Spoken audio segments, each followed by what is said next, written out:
5 clichés sur la bourse qui t'empêchent d'investir, on regarde ça ensemble, c'est parti. Tu as déjà entendu que la bourse c'est du hasard, c'est trop compliqué ou trop risqué. Ces idées, on les entend partout. Résultat, beaucoup n'investissent jamais. Et c'est tout à fait normal d'avoir certaines appréhensions quand on ne connaît pas un sujet. Aujourd'hui, je reprends 5 grands clichés sur la bourse et je vais te montrer pourquoi elles sont fausses ou exagérées. Ainsi, à la fin de cette vidéo, tu seras en mesure de savoir ce qu'est la bourse, un outil accessible à tous pour faire fructifier son argent à long terme. Donc cliché numéro 1, la bourse est trop risquée et tu peux tout perdre. Le premier point de cette section, c'est de ne pas confondre la perte d'argent et la volatilité structurelle des marchés. Donc là ici, pourquoi je parle de volatilité structurelle? C'est parce que les marchés sont un espace vivant. Donc d'un côté, on va avoir les acheteurs, de l'autre, les vendeurs. Et c'est vraiment la rencontre des deux que va s'établir en fait le prix de la transaction. Donc ça va être un prix d'équilibre qui satisfait plus ou moins les deux parties. Ensuite, qu'est-ce que la loi de l'offre et la demande? C'est typiquement en fait ce qu'on peut retrouver quand on n'a pas assez de gasoil à la station essence, quand un bien devient rare et pour une quantité d'acheteurs fixée, eh bien le prix du bien va augmenter. On dit souvent que c'est la rareté d'un produit qui en fait sa valeur. A l'inverse, toujours pour une quantité d'acheteurs fixe, si la quantité de vendeurs augmente trop fortement, donc ça veut dire qu'on a vraiment trop d'essence à vendre, et bien du coup, cette essence à vendre va se faire concurrence entre tous les vendeurs, ce qui va faire chuter le prix du gasoil. Ensuite, on continue sur le second point, tout perdre est un cas extrême. Donc là, très sincèrement, si vous perdez tout votre investissement, c'est que vraiment, vous n'avez pas du tout adopté une stratégie qui était viable. Donc là, par exemple, ça va être le fait d'investir sur une seule entreprise. Donc forcément, tout votre argent, en tout cas, du moins une partie, est sur une entreprise en particulier. Et forcément, si elle se rate à l'avenir, eh ben, elle va forcément être corrigée. Et si elle tend à perdre des parts de marché, si elle est vraiment en déclin, alors sa chute en bourse va en général quand même prendre un certain temps, ça va être étalé sur des mois, voire des années pour certaines entreprises. Et là, malgré tout, vous aurez toujours le temps de sortir de votre position, tout simplement. Ensuite, vous pouvez utiliser des stratégies avec effet de levier, donc des stratégies beaucoup plus complexes. Et là, c'est pareil, quand je dis effet de levier, par exemple, vous allez avoir un facteur 2, ce qui signifie que vous allez avoir 2 fois plus de rendement, mais également 2 fois plus de risques. Sauf que en bourse, l'objectif, c'est pas forcément d'avoir le plus gros rendement, mais surtout de contrôler le risque. Sinon, les stratégies employées deviennent difficilement exécutables et tenables sur le long terme. Et enfin, un dernier point, c'est celui de céder à la panique. Donc là, vous voyez que les marchés sont volatiles, vraiment une période comme on a actuellement là en 2026, voilà, où on a plein de news de ce troisième guerre mondiale ou de paix. Les marchés, eux, oscillent de plus ou moins 5% sur la journée pour certaines actions, voire plus. Là, effectivement, il ne faut pas paniquer parce que c'est vraiment dans ces moments-là où on va vendre alors que le marché, lui, va rebondir quelques jours ou mois suivant ces nouvelles. Ensuite, on peut voir que même au sein des actions, on peut hiérarchiser les secteurs en fonction de leurs risques. En effet, tous les secteurs ne se valent pas en termes de risques. Et notamment, les risques ne sont pas les mêmes. Par exemple, si on prend le secteur des biotechnologies ou de la technologie, ceux-ci sont très soumis à la réglementation ou à l'innovation. C'est pour ça que des sociétés technologiques comme Nvidia, Microsoft, Apple, etc. ont une part importante de leur chiffre d'affaires qui est réinvestie dans la recherche et l'innovation. Parce que ça leur permet justement de maintenir le cap, d'être toujours à la pointe de la technologie face à leurs concurrents et donc de préserver ou de gagner des parts de marché. De même, pour le secteur des biotechnologies, on peut voir que là, ce sont des secteurs ultra réglementés et il suffit qu'un contrat ne soit pas renouvelé, tout de suite, le marché va sanctionner ces entreprises et donc là, il y a des marges de manœuvre vraiment très limitées. A contrario, on peut prendre le secteur de l'énergie ou de la consommation de base. Là, on est sur des secteurs quand même moins réglementés ou alors dictés par des lois étatiques et le besoin est constant. Donc, ce sont des entreprises qui potentiellement vont valoir cher sur le marché, mais parce que justement, on achète aussi la stabilité. Ensuite, il y a la possibilité de diversifier nos investissements. Voilà, on le sait, la diversification, c'est un grand pan de l'investissement de manière générale, pas seulement en bourse. La diversification permet surtout d'étaler le risque. Alors, on connaît très bien le dicton de ne pas mettre tous ses œufs dans le même panier. C'est exactement ce à quoi réfère la diversification. Donc, typiquement, je vais mettre 20% en actions, 20% en obligations, 20% en or et tout le reste en cash. Ce qui fait que quand le marché action chute, je vais peut-être avoir mes investissements en or ou mes obligations qui vont venir compenser ou au moins soutenir la performance de mon portefeuille. Alors qu'à l'inverse, quand le l'économie est florissante, donc on est vraiment en expansion économique, le marché action, lui, va peut-être reprendre, va avoir des performances très honorables, et donc c'est le marché action qui va venir tirer les performances de mon portefeuille. Et aussi également, toujours concernant le risque, la diversification permet de réduire les drawdowns. Ça signifie que si le marché action se casse la figure de moins 50% sur une année, ce qui est possible, on l'a déjà vu durant de précédentes crises, et bien là, il n'y aura que 10 à 20 à 30% de votre portefeuille qui sera impacté, car tout le reste est dans une autre classe d'actifs. Donc vraiment, si vous diversifiez vos investissements, vous réduisez fortement les risques encourus en bourse. Et donc là, voilà, forcément, on retrouve l'ETF Monde, donc qui est directement la suite logique en fait de la diversification, où là, dans un ETF Monde, on va avoir jusqu'à 1300 actions réparties géographiquement à travers le monde. Donc là, qu'est-ce que ça signifie? Ça veut dire que je vais avoir peut-être 10% des 1300, 150 entreprises aux États-Unis, 20 entreprises en France, 20 entreprises en Angleterre, etc. Je vais peut-être avoir quelques entreprises japonaises ou chinoises, en plus d'avoir des entreprises des marchés émergents, donc peut-être du Brésil, de l'Argentine, etc. Ce qui fait que là, en achetant un ETF, un produit financier, eh bien vous avez réparti votre argent vraiment sur l'intégralité du globe dans différentes économies. Par contre, attention, l'ETF Monde, aujourd'hui, on sait qu'il est très exposé au marché US, car le marché US doit peser pour environ 60 à 70% de cet ETF. Et pour conclure sur ce dernier point, eh bien on peut voir que la bourse a historiquement tendance à croître. Et donc là, c'est vérifié sur plus d'un siècle aux États-Unis. Donc après, effectivement, les États-Unis sont le cas particulier parce qu'ils ont gagné toutes les guerres mondiales et ils ont réussi à s'imposer vraiment dans l'écosystème financier moderne. Mais tout de même, on a un rendement annuel d'environ 10% sur plus d'une décennie, ce qui n'est pas négligeable. Voilà, maintenant qu'on a vu le premier cliché, je vais vous montrer justement les rendements historiques du marché US, donc du S&P 500 depuis 1925.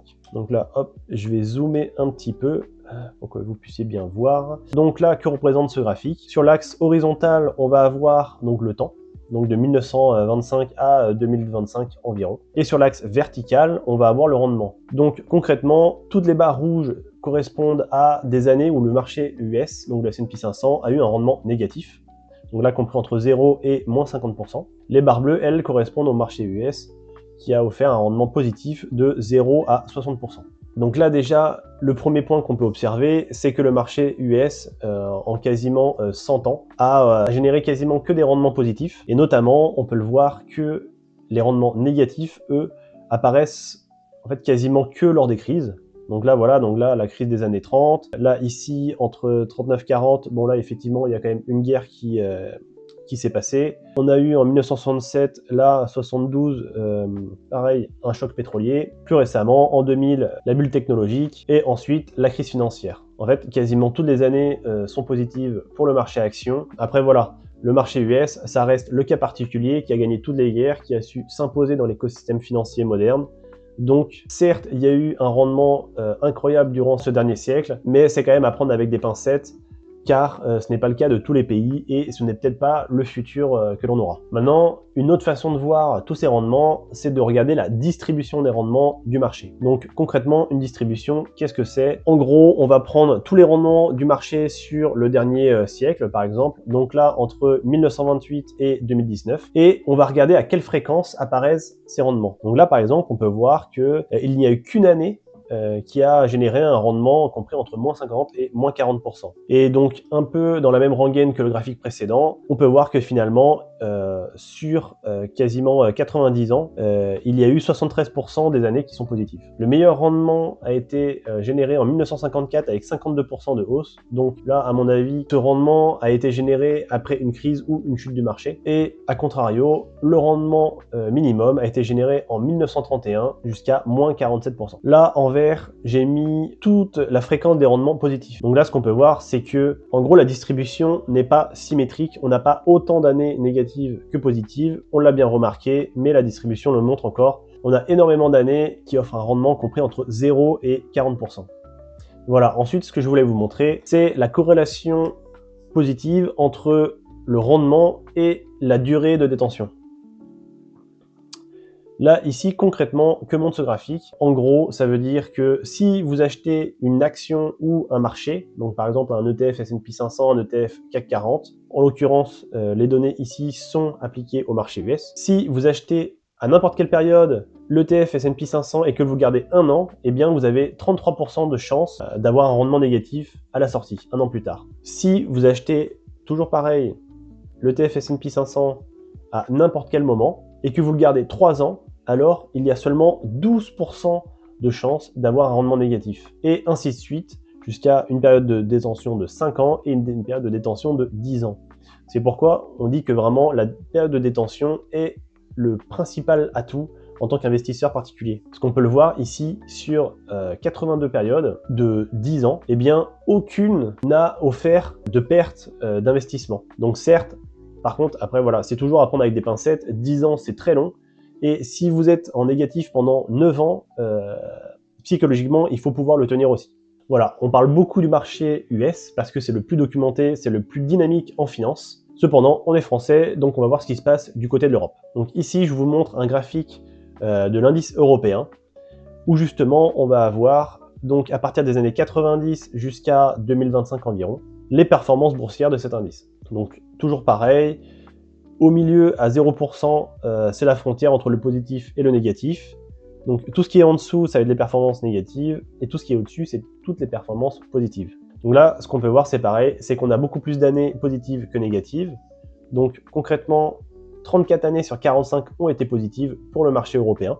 Et quelle est la particularité de ce graphique? C'est qu'elle montre également le recul en cours d'année. Donc qu'est-ce que ça veut dire? Ça veut dire que concrètement, lors de votre période d'investisseur, très souvent le marché va chuter durant n'importe quelle année. Comme on peut voir ici, disons, moins 31% en 98. Au final, ce qu'on voit à la fin de l'année, c'est qu'elle a fait plus de 20%, en ayant chuté à moins 31% durant l'année. Et ce schéma se répète en fait quasi systématiquement. On peut le voir, le marché a chuté de moins 5%, il finit à 20. Le marché a chuté de moins 6, il finit à 12, de moins 12 à 35. Donc voilà, c'est vraiment un schéma qui se répète. Et ça témoigne de la volatilité des marchés, tout simplement. Il peut y avoir une période difficile, donc ça va être comme par exemple en avril 2025, quand le président américain Donald Trump a annoncé toutes ses taxes douanières.